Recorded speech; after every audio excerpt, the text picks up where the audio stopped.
No versículo 9, diz assim: Partindo Jesus dali, viu um homem chamado Mateus sentado na coletoria e disse-lhe: Segue-me. Ele se levantou e o seguiu. E sucedeu que, estando ele em casa, à mesa, muitos publicanos e pecadores vieram e tomaram lugares com Jesus e seus discípulos. Ora, vendo isto, os fariseus perguntavam aos discípulos: Por que come o vosso mestre com os publicanos e pecadores? Mas Jesus, ouvindo, disse: Os sãos não precisam de médico, e sim os doentes. Porém, aprendei o que significa: misericórdia quero e não holocaustos, pois não vim chamar justos, e sim pecadores ao arrependimento. Vieram depois os discípulos de João e lhe perguntaram: Por que jejuamos nós e os fariseus muitas vezes, e os teus discípulos não jejuam? Respondeu-lhe Jesus: Podem acaso estar tristes os convidados para o casamento, enquanto o noivo está com eles? Dias virão, contudo, em que lhes será tirado o noivo, e nesses dias hão de jejuar. Ninguém põe remendo de pano novo em veste velha, porque o remendo tira parte da veste e fica maior a rotura. Nem se põe vinho novo em odres velhos. Do contrário, rompem-se os odres, derrama-se o vinho e os odres se perdem. Mas põe-se vinho novo em odres novos e ambos se conservam. Amém. Jesus, obrigado pela tua palavra que necessitamos ouvir nessa noite. Ó Deus, estamos aqui com coração, ouvidos abertos, com a nossa atenção voltada àquilo que o Senhor vai falar.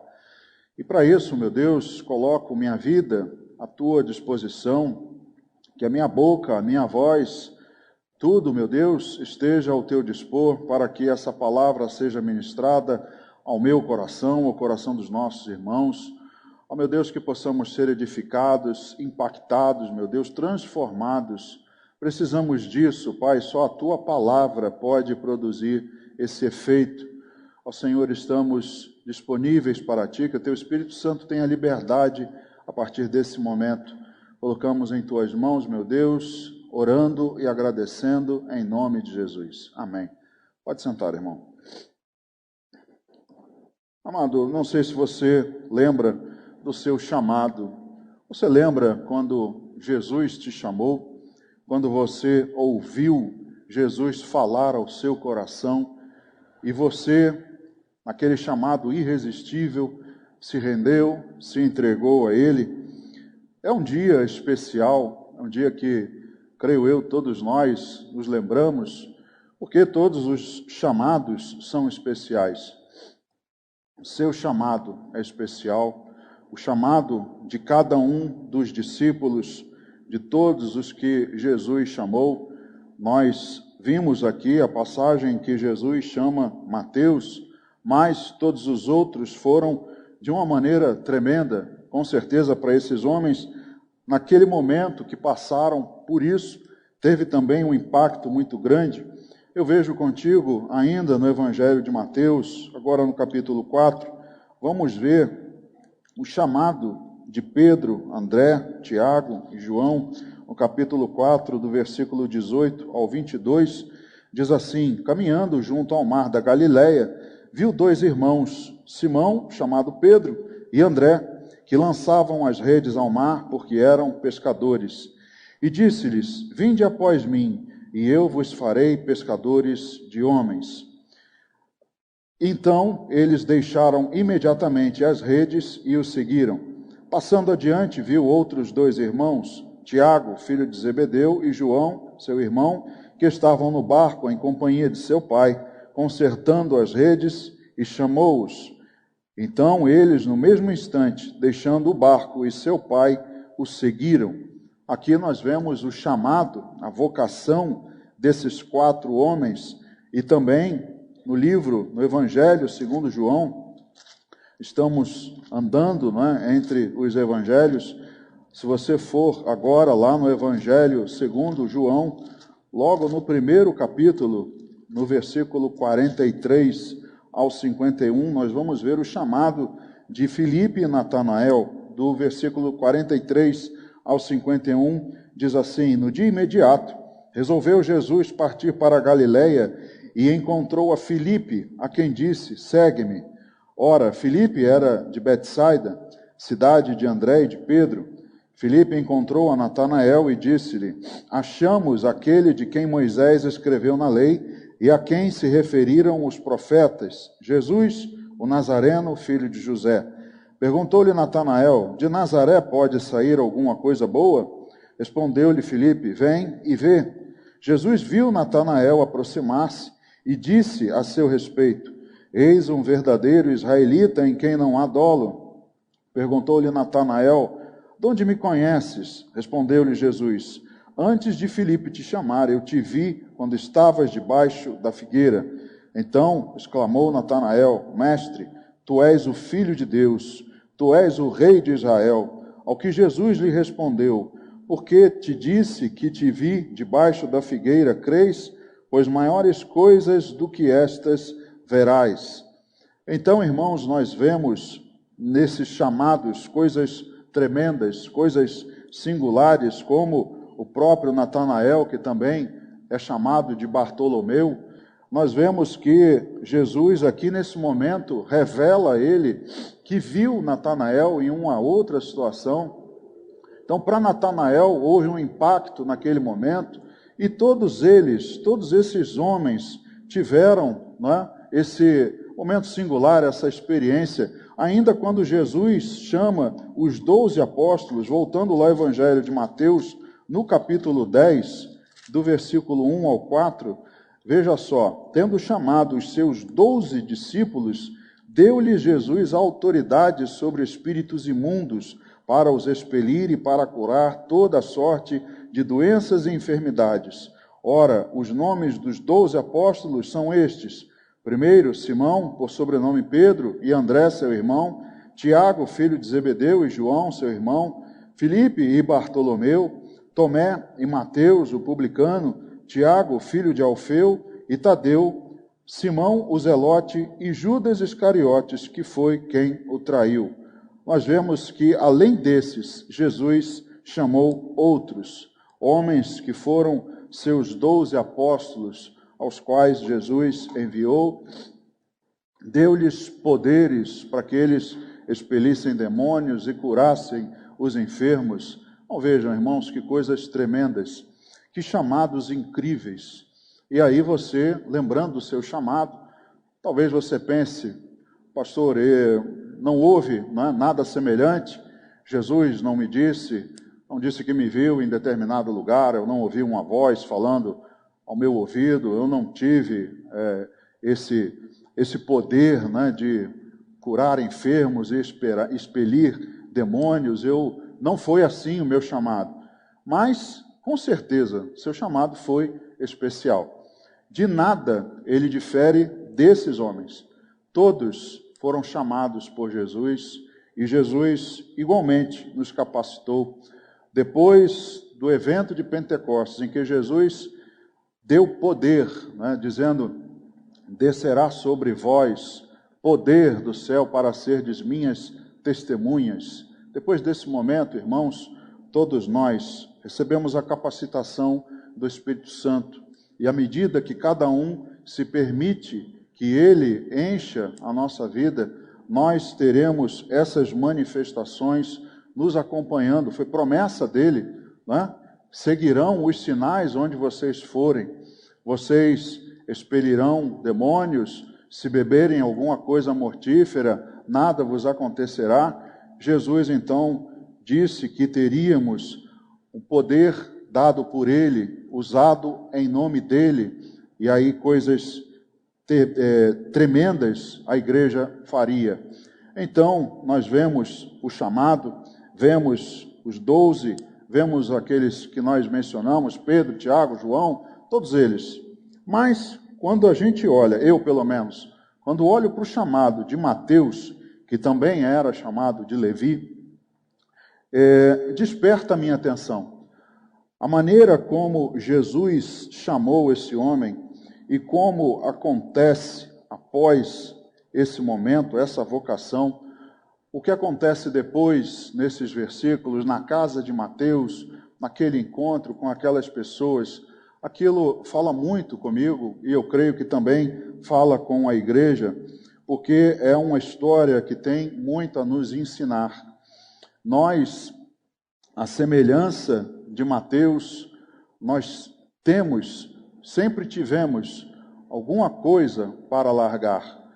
Nós também, à medida que a semelhança desses homens, nós também fomos chamados, nós também entramos, como iremos ver aqui, aquelas pessoas que se juntaram no momento da ceia, né, onde Jesus se senta à mesa, nós nos assemelhamos com todos esses homens. Os casos se repetem, então o chamado de Mateus é algo que desperta a minha atenção e merece a nossa leitura com mais atenção e a reflexão de cada um dos nossos chamados.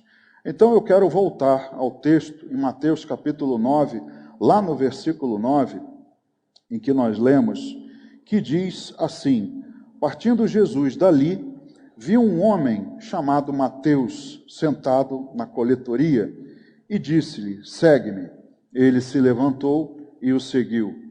A primeira coisa que nós olhamos é para um judeu cobrador de impostos.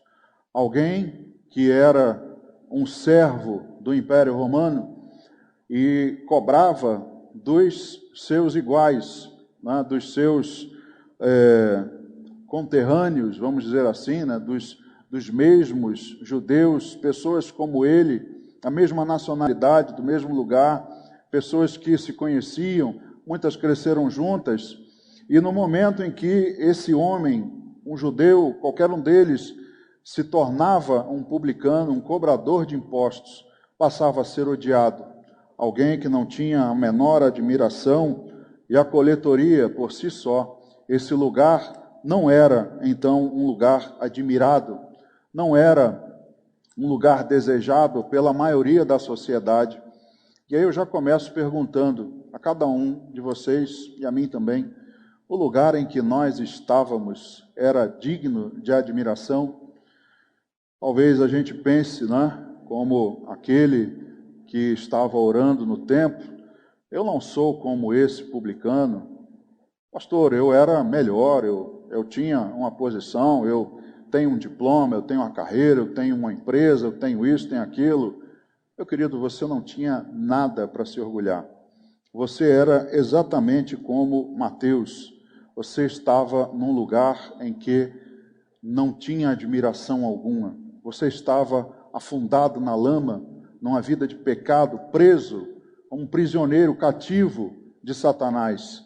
E Jesus foi quem te resgatou. Então não tem admiração nenhuma do nosso lugar, em nada somos diferentes nesse tocante do que Mateus. Ele era exatamente como cada um de nós.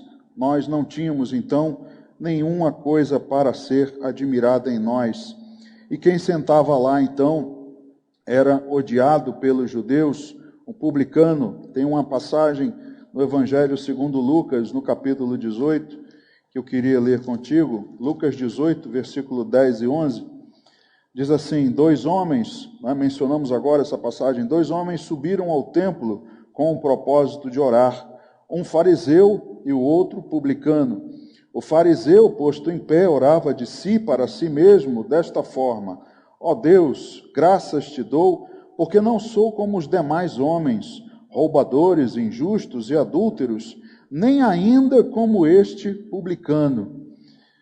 Irmãos, se você prestar atenção no texto, ele faz menção a homens terríveis, né? Ladrões, adúlteros, mas quando ele se refere ao publicano, parece que é algo pior do que todos os outros, porque ele cita, né, os demais homens, roubadores, nem ainda como esse publicano, ou seja, ainda que eu fosse um roubador, um adúltero, eu seria melhor até do que esse publicano, porque ele é mais odiado, ele é mais desprezível do que qualquer outro pecador.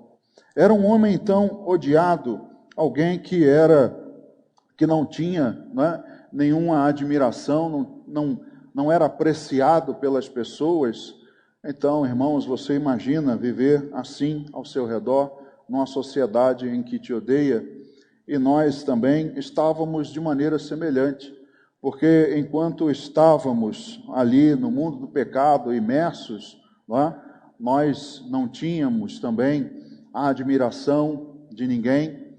Muitas vezes a igreja, os santos que deveriam ter compaixão, deveriam ter amor por essas almas, muitos têm desprezo também, se assemelhando aos publicanos, olhando para eles de cima para baixo e considerando eles como um lixo.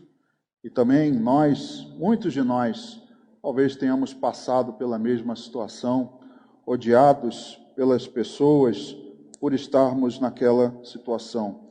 E onde então você estava sentado era de maneira semelhante, sem nenhuma admiração. Veja o que diz a primeira carta do apóstolo João, lá no capítulo 2, vamos ler do versículo 15 ao 16, primeira carta do apóstolo João, capítulo 2, verso 15 e 16, diz assim: não ameis o mundo, nem as coisas que há no mundo. Se alguém amar o mundo, o amor do Pai não está nele, porque tudo que há no mundo, a concupiscência da carne, a concupiscência dos olhos e a soberba da vida, não procede do Pai, mas procede do mundo. Então, seja lá onde você estava, sentado, que você talvez naquele momento achava que era algo admirável, aqui João diz que se nós estamos no mundo, tudo o que há no mundo, tudo isso não procede de Deus, mas procede do mundo. Então estávamos também sentados ali, sentados em cima de um monte de sujeira, um monte de podridão, achando que éramos os maiorais, éramos melhores que os outros. Querido, nada disso. Éramos a semelhança de Mateus, sentados em cima de uma latrina. A verdade é, deram ao Senhor Jesus. Não há nada neles para ser admirado. Eles não têm nenhuma admiração nossa, nós não temos por eles nenhum apreço de uma maneira diferente pelas coisas que eles têm, por bens, por posição, nada disso nos importa, porque agora temos uma outra visão. Então ele era um pecador como cada um de nós já foi um dia, nada diferente. Mateus era uma pessoa como qualquer um de nós, irmãos, e isso tem que chamar também a nossa atenção. Quando nós olhamos para as vidas desses homens, nós achamos que eles eram homens diferentes, homens melhores que nós, homens mais capazes. Vemos como uma situação inalcançável. Eu digo para você que eles eram homens como qualquer um de nós, submetidos às mesmas falhas, aos mesmos erros, aos mesmos deslizes, como olhamos aqui, a concupiscência da carne, a concupiscência dos olhos, a soberba da vida, não importa o estágio em que estava naquele tempo, ser admirado por ter um barco, por ser um pescador, por ter uma casa, um imóvel, por ter um jumento e hoje ser algo diferente, era exatamente a mesma coisa. A soberba da vida, a concupiscência dos olhos, a concupiscência da carne. O que vai mudando, irmãos, é apenas aquilo a que destinamos a nossa atenção. Mas os pecados continuam tendo a mesma tática, a mesma direção. Do capítulo 9 de Mateus, o próprio escreveu a respeito do seu chamado. Mateus capítulo 9, lá no versículo 9 que nós lemos, veja só o que diz. Partindo Jesus dali, viu um homem chamado Mateus sentado na coletoria e disse-lhe: segue-me. Ele se levantou e o seguiu. Queridos, quando eu olho para isso, eu fico imaginando a cena. Jesus passando, vendo um homem sentado na coletoria, que a maioria, os judeus não olhavam, desviavam o olhar desse homem, e Jesus apenas se vira para ele e diz: segue-me, e ele se levanta e vai. Eu costumo dizer que foi a evangelização mais eficiente, mais rápida da história. Ele apenas evangelizou com um segue-me. E ele, naquele momento, toma a decisão, levanta e segue. Queridos, quantos de nós tivemos que ouvir de Jesus, segue-me, segue-me, segue-me, não é? Eu quero entrar na sua vida, eu quero entrar no seu coração, venha a mim. Quantas vezes Jesus se dirigiu a nós, nos chamou, falou conosco, e nós resistimos. Nisso Mateus se difere de nós. Nisso Mateus, eu olho para o seu chamado, foi alguém em que ouviu Jesus e não precisou, né, de muita... Jesus, de uma maneira rápida, direta, né, diz a ele, segue-me, e ele se levanta. Quando nós olhamos para os outros, Jesus ainda, né, troca lá uma ideia, né? Não, venham comigo, que eu farei de vocês pescadores de homens. E eles, né, fico imaginando, eu fico na minha cabeça imaginando a cena, né? E eles talvez tenham pensado assim, pô, mas como é que é isso, Jesus e tal? Talvez Jesus tenha trocado, né, algumas palavras ou gastado alguma saliva a mais com Pedro, André, Tiago, João, mas com Mateus não. Com Mateus ele apenas disse, segue-me. E Mateus, naquele momento, larga a coletoria e vai atrás de Jesus. Outra diferença que eu vejo em Mateus é que ele não somente resolveu largar o lugar em que ele estava, e aí quando eu menciono isso, faço uma analogia à vida de pecado dele e nossa. Quando ele resolve largar aquele lugar, nós também largamos o que nos prendia e passamos a seguir Jesus. A semelhança de Mateus, também outro homem, publicano também, tomou a mesma decisão. E você conhece muito bem, já cansou de ouvir, Zaqueu. Vamos lá para o Evangelho segundo Lucas, lá no capítulo 19. Vamos ver a passagem de Zaqueu, capítulo 19, do versículo 1 ao 9. Diz assim, entrando em Jericó, atravessava Jesus a cidade, eis que um homem chamado Zaqueu, maioral dos publicanos e rico, procurava ver quem era Jesus, mas não podia, por causa da multidão, por ser ele de pequena estatura. Então, correndo adiante, subiu a um sicômoro a fim de vê-lo, porque por ali havia de passar. Quando Jesus chegou àquele lugar, olhando para cima, disse-lhe, Zaqueu, desce depressa, pois me convém ficar hoje em tua casa. Ele desceu a toda pressa e o recebeu com alegria.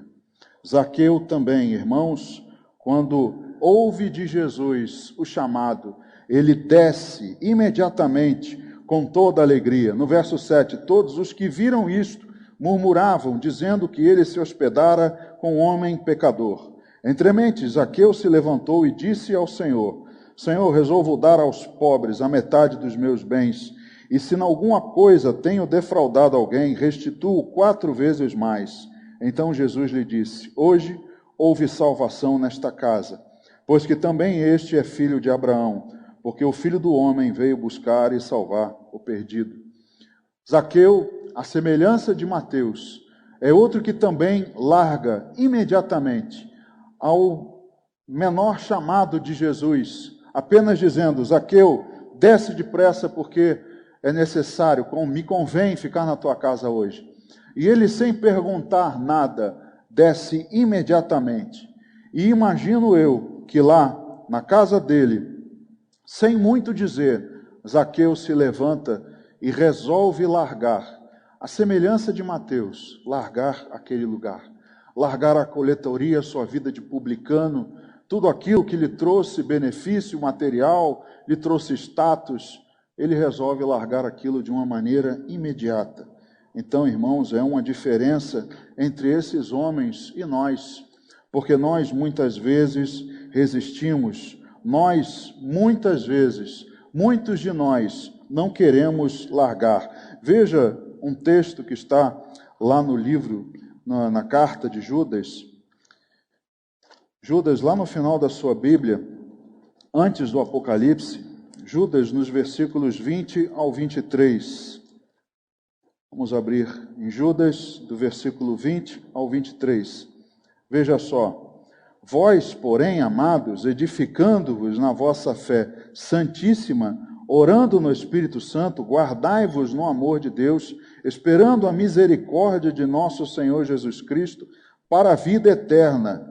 E compadecei-vos de alguns que estão na dúvida. Salvai-os, arrebatando-os do fogo. Quanto a outros, sede também compassivos em temor, detestando até a roupa contaminada pela carne. Judas aqui está exortando a igreja, falando dos falsos mestres, dos falsos profetas. Ele foi compelido a falar, a escrever à igreja a respeito da fé, a batalharem diligentemente pela fé. E aí, quando ele termina de mostrar o retrato desses homens que estavam deturpando a fé, ele fala agora, ele se refere à igreja e recomenda se guardar no amor, na misericórdia e tal, e compadecei-vos de alguns que estão na dúvida. Amados, o que Judas quis dizer é que alguns dali, dentre a igreja, estavam na dúvida. Aí eu te pergunto, dúvida de quê? O que tem para que eu fique na indecisão? Devo largar? Não devo? Eu estou na dúvida, eu não sei o que fazer, porque podemos pensar que é do ímpio que ele está falando, mas ele em seguida diz, os outros, quanto a outros, agora ele está se referindo aos ímpios, quanto a outros, sede também compassivos em temor, detestando até a roupa contaminada. Mas ele, quando se refere aos da dúvida, ele diz, salvai-os, arrebatando-os do fogo. Irmãos, tem gente no meio da igreja na dúvida. O que eu faço? Largo, não largo? Estou na indecisão, fico preso. Eu queria, mas fica naquele vou, não vou. Irmãos, enquanto a isso, nós não nos assemelhamos a Mateus, nem a Zaqueu, porque eles não tiveram dúvida nenhuma e não esperaram nem um segundo para tomar a decisão e largar aquilo que os prendia. Outra coisa que eu vejo no texto é que ele, depois de largar, é um motivo de tanta alegria que ele dá uma festa, voltando. Agora, vamos em Lucas, porque já vimos lá no Evangelho segundo Mateus, a mesma passagem em Lucas, no capítulo 5, no versículo 29, veja só como Lucas relata essa passagem, o chamado de Mateus.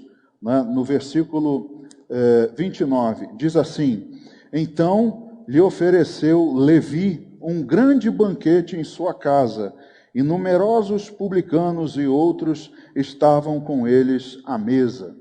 Quando eu olho para o texto em Lucas, falando da mesma passagem que nós lemos em Mateus 9, e ele se refere a um grande banquete, o próprio Mateus, quando fez o relato, ele foi mais devagar, Ele pegou o menos pesado, ou foi mais humilde ou mais realista, porque ele apenas disse que eles foram e tomaram lugar, sentaram-se para comer. Lucas diz, olha, ele deu um banquete.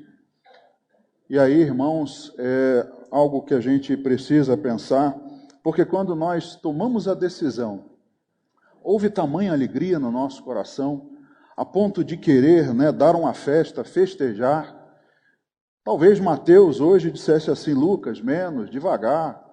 Hoje talvez você pense assim, pastor, não posso fazer isso. A carne está cara, o gás está caro, a luz, a gasolina, está tudo caro, não dá para eu dar uma festa, um banquete.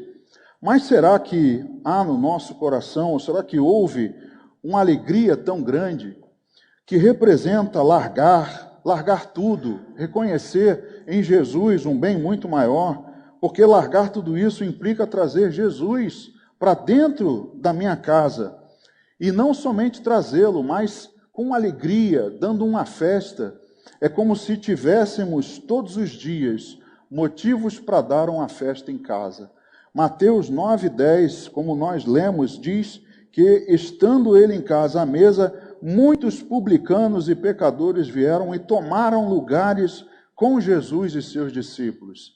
Já disse aqui também em outra ocasião que, naquela época, para os judeus, para a sua cultura, havia, as casas eram abertas, haviam aqueles convidados, os que sentavam à mesa, e Mateus aqui, ele não faz uma seleção, ele não faz questão de chamar os outros publicanos, os fariseus, não. Os que tomam lugar à mesa são outros publicanos pecadores, não os fariseus, não os judeus. Esses estiveram lá, porque era aberto, mas não se sentaram à mesa com Jesus, foram lá apenas para criticar.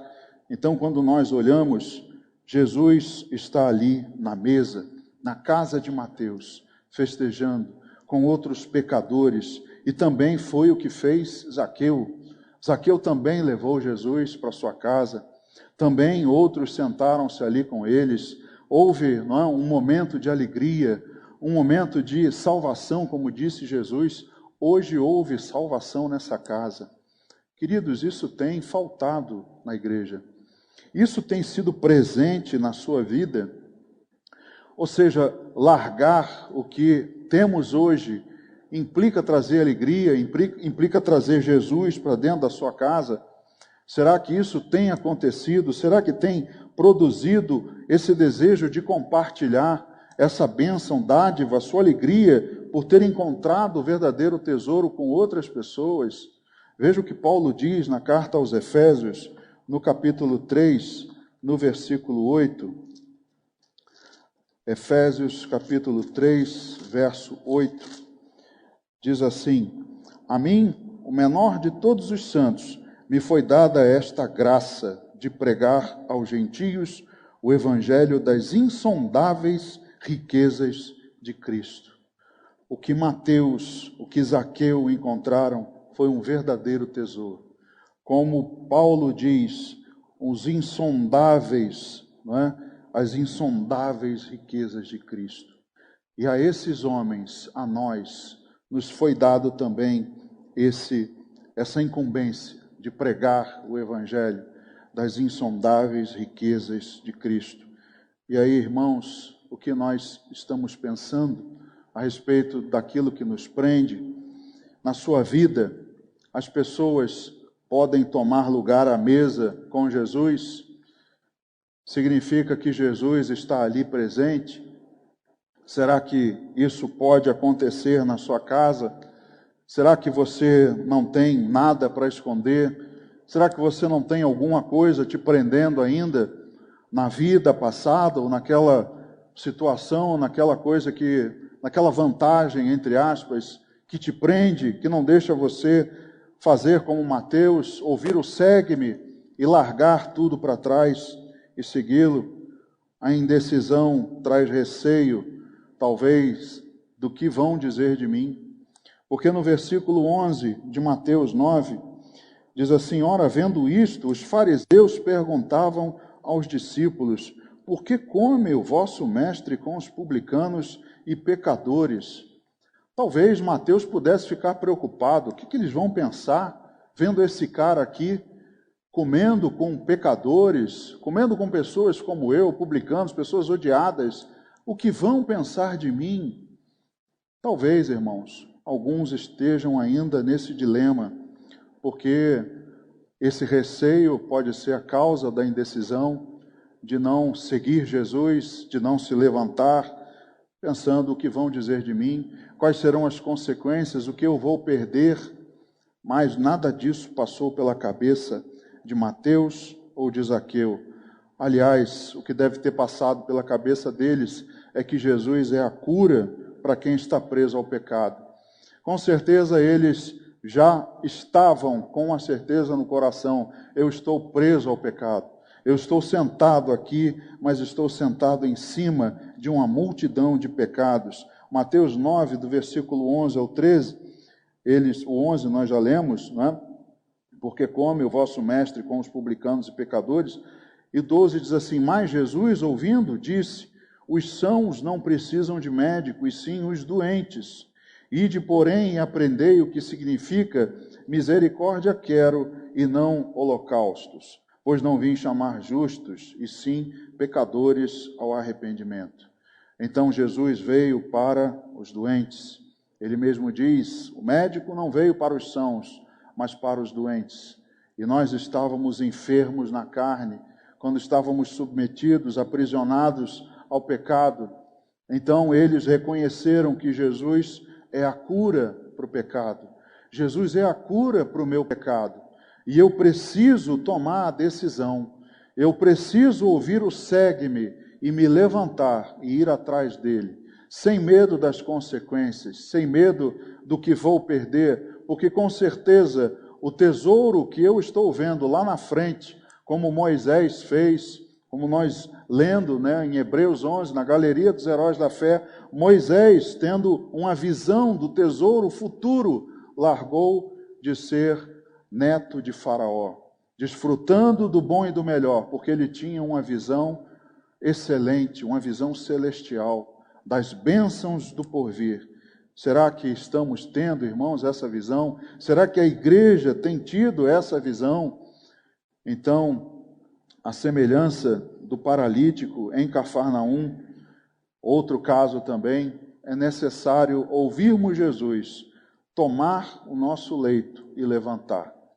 Não dá mais para ouvir Jesus e ficar deitado, querendo ser paralítico, querendo receber a assistência, querendo ser alvo de pena. Nós precisamos ouvir Jesus dizer, segue-me. Então eu preciso decidir se largo ou não largo. É necessário decidir. Aí está a proposta diante de cada um de nós. Largo ou não? Todos, irmãos, são chamados ao arrependimento. Todos. Todo homem foi chamado ao arrependimento e salvação, mas a decisão é de cada um de nós. Você decide, você já tomou a decisão, é o que diz a Bíblia, Lucas capítulo 9, do versículo 57 ao 62. Lucas capítulo 9, do versículo 57 ao 62. Diz assim, indo eles caminho fora, alguém lhe disse, seguir-te-ei para onde quer que fores. Mas Jesus lhe respondeu, as raposas têm covis e as aves do céu ninhos, mas o Filho do Homem não tem onde reclinar a cabeça. A outro disse Jesus, segue-me. Ele, porém, respondeu, permite-me ir primeiro sepultar meu Pai. Mas Jesus insistiu, deixa os mortos o sepultar os seus próprios mortos. Tu, porém, vai e prega o reino de Deus. Outro lhe disse, seguir-te-ei, Senhor, mas deixa-me primeiro despedir-me dos de casa. Mas Jesus lhe replicou, ninguém que tendo posto a mão no arado, olha para trás é apto para o reino de Deus. Então, irmãos, é uma decisão individual. Repare que o que Jesus disse a esse homem foi exatamente o que ele disse a Mateus, segue-me. Mateus apenas se levantou e seguiu. Esse outro já disse, permite-me ir primeiro sepultar meu pai. O outro já disse, Senhor, me permite primeiro sepultar os meus pais, me despedir dos meus pais, dos de casa. Eles já vieram com outras soluções, outras alternativas. A decisão é sua. Aí está a proposta colocada diante de todos. Necessário o arrependimento, necessária a salvação, mas a decisão de largar tudo e seguir ao Senhor. E requer servir apenas a Ele. Nós não podemos seguir Jesus servindo dois senhores. Não podemos servir ao mundo e a Deus. É incompatível. Então, se algo nos prende, se algo está ali nos mantendo, sem dar essa decisão, sem dar esse passo adiante, de fato servir e seguir ao Senhor, nós precisamos fazer uma análise. O que é que me prende? Eu preciso tomar essa decisão sem receio das circunstâncias, das consequências, o que vão pensar, o que vai acontecer. Será que eu vou perder? Será que eu vou ganhar? Amados, nada disso pode passar pela nossa cabeça nesse momento. Se desejamos de fato ser cristãos, Se desejamos de fato seguir a Jesus, nós não podemos deixar que nada nos prenda. Os fariseus, então, não diferiam dos publicanos e também não diferem de nós, dos homens. A sua coletoria, aquilo em que eles estavam e que eles, a maior parte das vezes, como Zaqueu, obtinham um ganho financeiro cobrando a mais dos impostos. Cobravam imposto para o império e ainda cobravam para eles também. Então, esses homens tinham ali a cobrança de impostos como algo que os prendia. Os fariseus não eram diferentes, porque podemos dizer que a coletoria deles era a religiosidade. Como eles poderiam seguir Jesus se a sua religiosidade, né, o reconhecimento, o cumprimento das leis, aquilo que eles tinham, a posição alcançada, eles não podiam abandonar, não podiam largar. Então, para eles era religiosidade. E para nós? Como Judas diz, alguns estão na dúvida. Alguns não estão seguindo Jesus. Jesus está dizendo, segue-me. E está dizendo, dia após dia. E estamos ali aprisionados. Então é momento de pensarmos. Temos alguma coisa em nós? Temos algo que nos prende, nos impede de seguir Jesus? Jesus ali naquele momento chama a atenção para Ele. Ele é o centro das atenções, como aquilo que deve ser valorizado enquanto está presente. Jesus se refere àqueles homens lá em Mateus capítulo 9, quando perguntam, não é? Por que esse teu mestre está comendo com fariseus e publicanos? Por que os discípulos de João jejuam e os fariseus muitas vezes? E Jesus diz, pode alguém estar triste enquanto o noivo está com eles? Mas haverá um momento em que o noivo não estará, e aí terão que jejuar.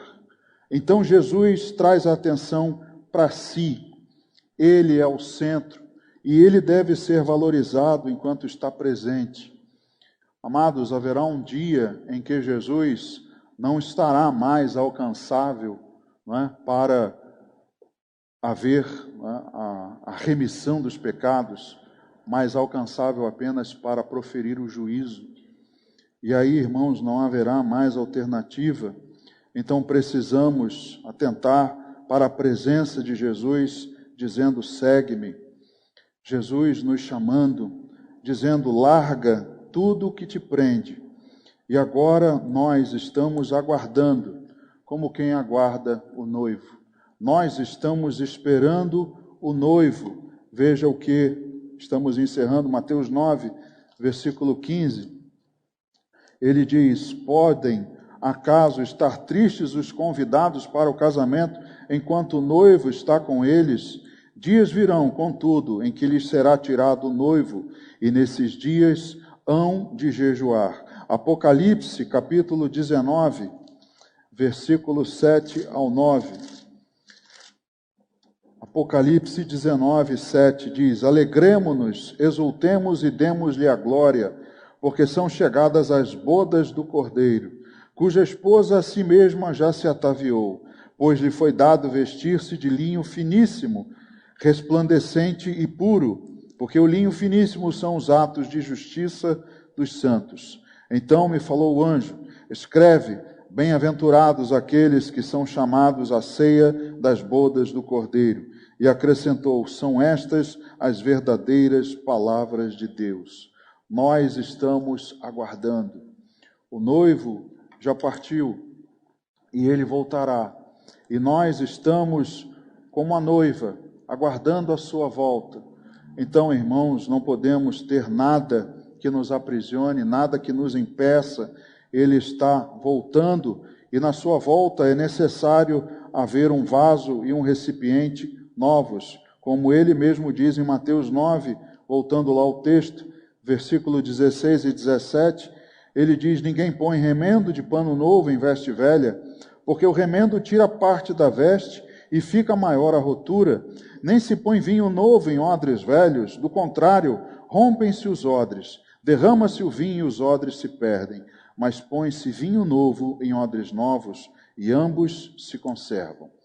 Não tem como ser um odre novo, não tem como ser um tecido novo, se eu desejo me manter preso àquilo que está em mim, aquilo em que eu temo largar o benefício, a oportunidade, o status, temo as consequências.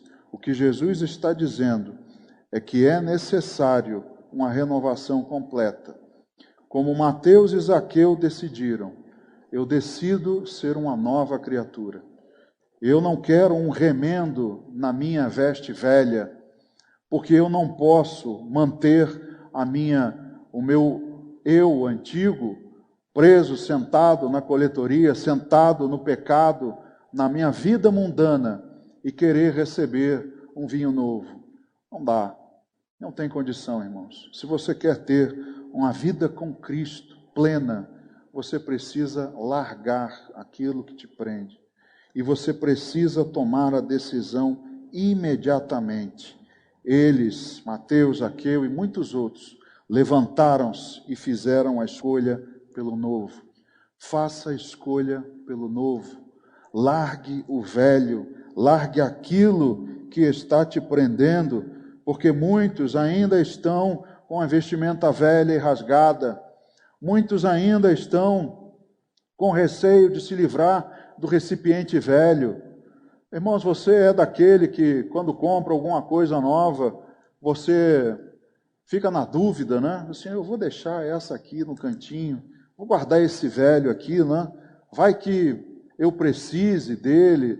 Você é desses, irmão, daquele que fica amontoando coisas velhas em casa, tendo as novas ali. Muitos de nós somos assim no mundo secular, mas espiritualmente não dá para ser. Ou você larga o velho e se reveste do novo, ou você não seguirá Jesus.